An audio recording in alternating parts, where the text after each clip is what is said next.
Say yes to new beginnings. Yes. Say yes to new standards of excellence. Yes. Say yes to engaging reportage with a difference. Yes. Introducing Yes International Magazine.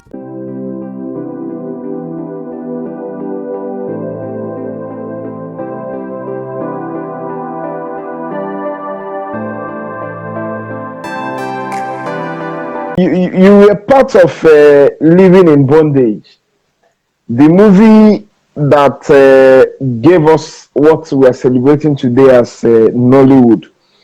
What fond memories of that production do you still cherish and still, carry with you?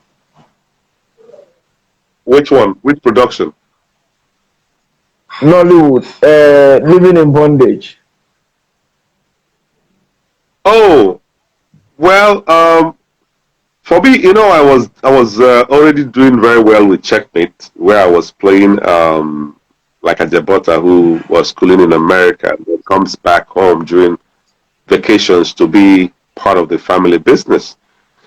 And so when I got hired to do Living in Bondage, and I realized that it was going to be shot in Igbo language, I was over the moon because I needed people to see the different side of me, that I am also very vast and very good with my native Igbo language.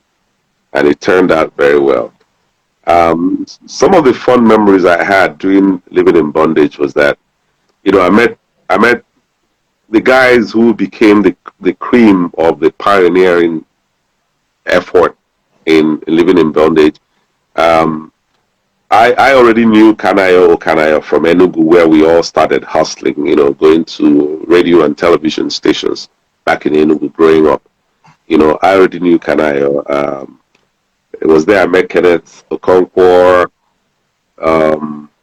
Francis was already with me in Checkmate, so we were like buddy. In fact, we were always together, myself and late Francis Ako. Ogunji Daniel Oluibo, Ngozi Nwaneto, Ngozi Nwosu. All those wonderful people. It was always fun when we come on set, even from the rehearsal days before we began the actual recording of Living in Bondage, because myself and Francis Ago were already well known in Checkmate. So, and we didn't have any airs. We didn't have this attitude that these young ones displayed. Now, if it were now, these young ones, because of the bigness, so to speak, if there's anything like that, or rather the huge success of Checkmate, we would have been, to use Nigerian parlance, we would have been forming for myself and Francis Ago would have been forming for the other people. But I mean, I'm a professionally trained person, so these are your colleagues, and for you to have a good work in production, you have to blend with the other artists. So we did, shared jokes and all that. And the challenges of production at that time, we were able to weather it because we make jokes, we were there for one another, really, during those times. And then Kenneth Nebwe was also according us the respect that we deserved. By the time the first one was released and it became a hit, the respect for everybody who was part of that Living in Bondage Part 1 increased. By Part 2, we were also well treated. I remember the scene where we had to go at night to a waterside, I think it was somewhere in Ogun State, to do the ritual where a goat was slaughtered over Kenneth Okonkwo's head. It was a bit scary because it was night, but it was intriguing too.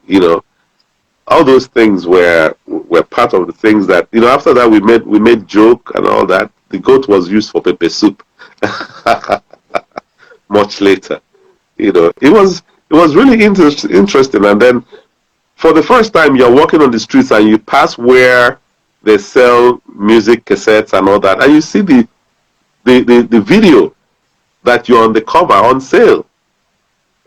There's nothing as thrilling as that, because it was more like a new experience to us. I mean, we were doing Checkmate, which was on television.